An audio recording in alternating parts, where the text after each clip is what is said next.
marxabaynta iyo soo dhoweynta ayatollah cusub ee dalka iiraan mujtaba ayaa u muuqata mid markama ka dambaysa isku bedelaysa mid goboleed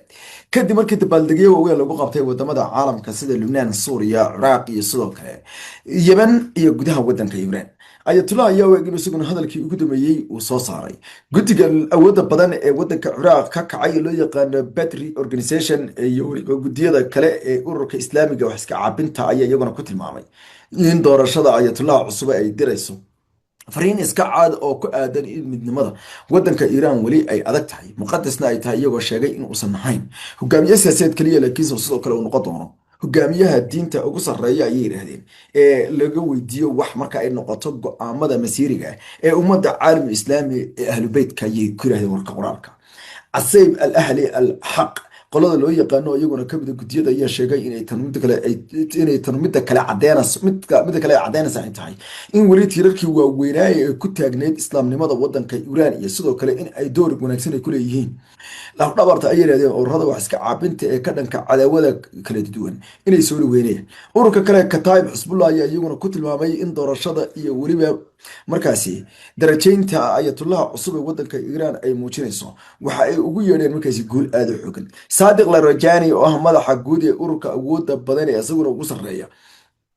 guddiga wadaadada khusuusiga ayaa ku tilmaamay in mujtaba khamani uu gebi ahaanba qulubta wadanka iiraan iyo qulubta ayuu yidhi dadka ay kasbadeen kadib markii uu sheegay in uu noqday qof ka mid a ee dadka ugu habboonaa ee jagadaasi loo calmaday isagoo aan haba yaratee muujinaynin wax danayna iyo wax doondoonisa uu ku rabay inuu isagu ku qabto jago noocaas oo kale haddase yeeshee sida shareecadu qabto ay yiraahdeen qofka aan waxba doonayn baa wax lala doonaa islamarkaana casiimada leh isaga warka loo dhigay. dowladda haddaba markii ugu horeysay iyo ayatollah wadankaasi iiraan uu sheegay in ay noqon doonto maalin aad iyo aad u weyn maanta, isagoo sheegay in gebi ahaanba dadka wadanka iiraan laga doonayo midnimo aad iyo aad u xoogan oo ay ku muujiyaan ayuu yidhi ayatollaha cusub ee wadanka iiraan midnimadooda. ayatollah ayaa sheegay in waxa ugu weyn uu dadka ka rabo ay tahay ayuu yidhi hal shay oo keliya, taasoo ah ayuu yidhi midnimo iyo wadajir inay ku wajahaan qadiyad. ayatollah cusub ayaa ku dhawaaqay in sidoo kale ay caawa ay noqon doonto maalinta ugu weyn ee isku soo baxa, taasoo uu sheegay inay noqon doonto maalinta la qiro sida aadka u xoogan in ay dadku ay doonayaan iyo in kale. dadkiisa ayuu weydiistay in caawa markay afuraan isku soo baxaan. bacdal afurada ayuu ku yidhi dhammaanba gobolada wadanka oo dhan waxaan doonaya inay isuga soo baxdaan. soo baxaan idinka codsanayaan waxa weeye waa haddii aad doonaysaan in aan anagu hogaamiye idiin noqdo oo aad isiinasaan kalsoonidiin.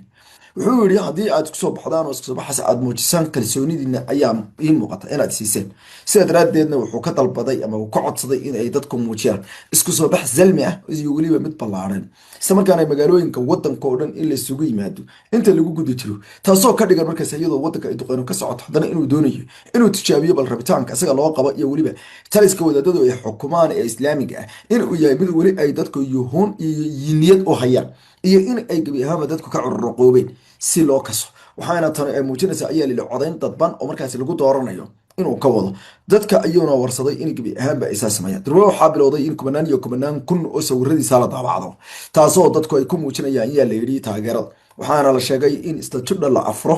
la filayo in dadku sida koronkorada ay usoo dareeraan isla markaana ay isugu soo baxaan magaalooyinka waaweyn ee wadanka, taasoo ka dhigan ayaa layidhi in ay muujinayso sida ay dadku ay u rabaan iyo in kale. dhinaca kalena wadamada qarbiga sida wadamada baxrayn shirkada weyn ee wadanka baxrayn ayaa ku dhawaaqday in ay gebi ahaanba ceshiimaysatay shidaalkii wadankeeda force majeure waxaa loo yaqaano. baxrayn ayaa sheegtay inay ku biiri doonto wadamo dhowra, taasoo loo gartay in ay dhowr wadan oo kale ay soo socdaan. wadanka qatar ayaa gorsii horeysay ku dhawaaqay isaguna ceshiimaysiga shidaalkiisa force majeure oo macnaheedu ay tahay xaqa uu wadanku u leeyahay inuu ceshiimaysto heshiisyadiisii hore oo dhanna uu joojiyo laajiga inaysan soo saari karaynin shidaal ku filan sidaa daraaddeedna aysan dab ku ciyaaraynin. weli xarumihii shidaalka ee wadanka baxrayn ayaa holcaya oo gubanaya, taasina waxay ka dhigantahay ayaa layidhi in dalabyada hubka waaweyn ee culus ay sii socdaan. dhinaca kalena dowladda dalka turkiga ayaa sheegtay in agabyo dheeraada oo dhinaca difaaca ay geysay qobrasta waqooyi, waxayna sheegtay diyaaradaha F-16 maalintii labaad loo daldalay halka sidoo kalena kantaaraha difaaca ee loo yaqaano kuwa dalkaasi uu samaystay indigenouska ayagana la geeyey halkaasi. tan ayaa imaanaysa iyadoo dhinaca kalena ay weli dalal badan oo caalamu qarbi ah ay gubanayaan. iiraan ayaa waxa ay sheegtay in ay dhanka kale qaadi doonto tallaabooyin dhowra ay ku cadaadi doonto waxay ugu yeedhay shakhsiyaad kooban oo qurbajooga u go-aansaday in cadowga u dabaaldegaan dowladda iiraan ayaa sheegtay in dowladdu ay soo rogi doonto sharci lagu banaysanayo hantida kuwa dalka ka maqan ee wadanka intay dhiseen haddana dalka dibadiisa iyagoo ku sugan oo wadamada shisheeye jooga doonaya inay cadowga la shaqeeyaan madaxa xafiiska guud ee dacwada oogaha ee Iranian Attorney General Office ayaa waxa uu sheegay in Iiraaniyiinta go'aansaday inay wadankooda khiyaaneeyaan lana tirsadaan ayuu yiri gabi ahaanba cadowga loo adeegsan doono qodobka sharciga islaamka ee ah qofkaas hantidiisa in la wadaago qodobka koobaad ee dastuurka dalka ee ah ciqaabta markaasi in uu qofkaasi noqday khiyaanole la jirsaday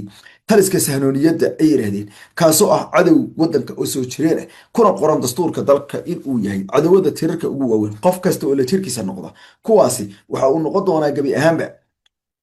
ruux ayay yiraahdeen la jirkiisa noqday cadowga waa sida hadalka loo dhigay arrintan ayaa imaanaysa iyadoo dhinaca kalena ay u muuqato inay marka dambaysa isu soo tarayso ayaa leeyay sida ay dowladda dalka Iiraan ay u rabto inay dadka mucaaradka ay u yareyso saameynta ay ku leeyihiin gudaha wadanka gaar ahaan hay'adaha amniga ee kala duwan wararka ayaa xaqiijinaya in tallaabadan ay Iiraan ay qaaday ay doonayso inay kula wareegto hantida dadka qurba joogta ah ee ayagu taageeray Israa'iil iyo Mareykanka inay ka dhigan tahay fariimo cadcad oo ku aadan inay wadanka qaabka loo difaacayo xitaa uu ka markaasi fog yahay si ay dadka qaarkood ay ku fakarayaan qodobka koobaad ee dastuurka dalkaasi ee islaamiga ayaa waxaa ku qoran qof kastoo cadowga la jira isla markaana la soo safta marka wadanku uu dagaal ku jiro isla markaana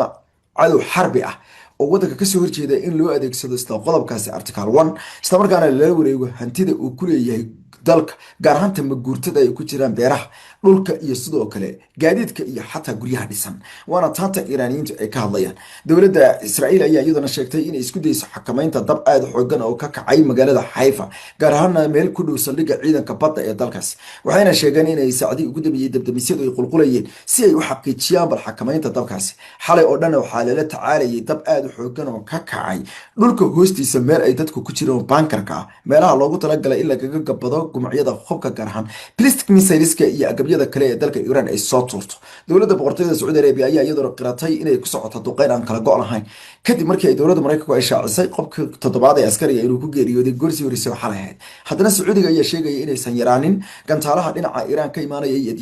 diyaarado drones kuwaas oo ku dhacayo goobo kala duwan oo ka mid tahay duleedka ceelka weyn ee kaydka ah shidaalkana laga soo saaro qaybahan ee shayba waxayna ku tilmaantay in ay jirto tumaatin aad u xooggan iyo duulaano isku xiran tii ay sii dheertay in shidaalka oo cirka isku shareeray foostada shidaalka ee ceeriin ayaa maraysa $115 ayadoo la sheegay inay san taariikhda gaadhin tan iyo intii xataa uu dhacay dagaalkii ay dowladda dalka Ukraine ku soo qaaday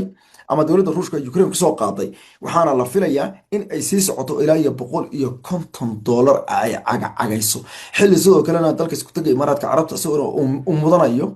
duqeymo joogto ah oo yareeyay shixnadihii iyo isku socodyadii waaweynaa ee dhinaca dhaqan-dhaqaale iyo dhaqdhaqaaqyadii guud ee wadanka oo dhan ka jiray oo iyadana hubanti la'aan si dhab ah uga dhigtay ayaa la yidhi isku furnaanshaha dhinaca ganacsiga dunida ila joog wararka dambe daawashana qiimaha wargelin muhiim ah ma doonaysaa waalidkaaga oo dhintay ama sariiryaal oo xanuunsan in lagaga soo cumreeyo bisha barakaysan ee Ramadaan cumrada bisha barakaysan ee Ramadaan waxay u dhigantaa xaj lala xajiyay nabiyullaahi Muhammad nabadgeliye naxariis korkiisa ahaatee waxaana fursadan kaaga faa'iideynaya shirkadda At-Taqwa oo ku sameysay qiimo dhimis ballaaran inta lagu guda jiro acmaasha cumrada waxaa lagu soo duubayaa muuqaallo ku saabsan qaabka ay cumradu u dhacday haddaba wixii faahfaahin intaa dheer nagala soo xiriir cinwaanada iyo taleefannada shaashada kaaga muuqda warar falanqayn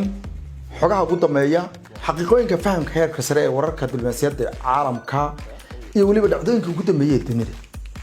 dalalkaas si kala fogaanaya iyo kuwa isku soo dhawaanaya hoygan ugu ballaaran ee warbaahinta Soomaaliyeed ee afkeena hooyo fadlan nagu soo fiir isla markaana nala daadihi adiguna gaarsii asxaabteena si ay iyaguna uga faa'iideystaan barnaamijyada iyo wararka tabinta heerka sare ee halkan aad kula wadaagno waa mahadsantihiin